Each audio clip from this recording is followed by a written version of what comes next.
Hey guys, how's it going?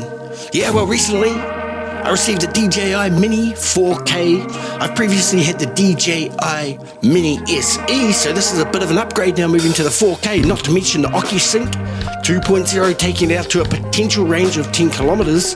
Yeah, it's still the same 249 grams. Nice and small, nice and lightweight. It's got the 3-axis gimbal with the 4K 30 camera, 2.7K 60. It's got sensors, landing sensors on the other side. Remember, there are no other obstacle avoidance sensors on this drone. Really is nice having the upgrade over the SE, having the extra range so as to not have to worry about it losing signal or transmission or losing the image. Yeah, of course it's got the quick shots, you know, the standard, the droney, the circle, the rocket, all the rest of it. Nah, it doesn't have any tracking modes as such. Got a bit of an upgrade in the controller. Not sure I like it better than the original DJI MINI SE controller, but hey, it's all good. Alright, here's some footage, I'll leave you to it. This is just a first flight.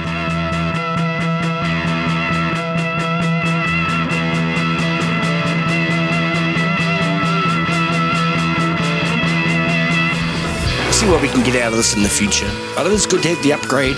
The one thing about this DJI MINI 4K over my previous MINI SE is this one has 11 fewer crashes. I wonder how long it's going to take before... What? Nah, I better not jinx it.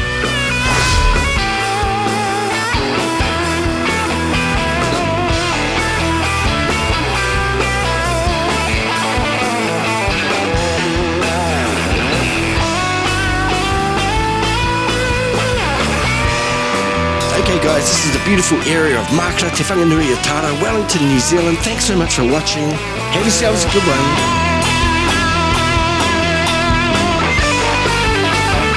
The DJI MINI 4K.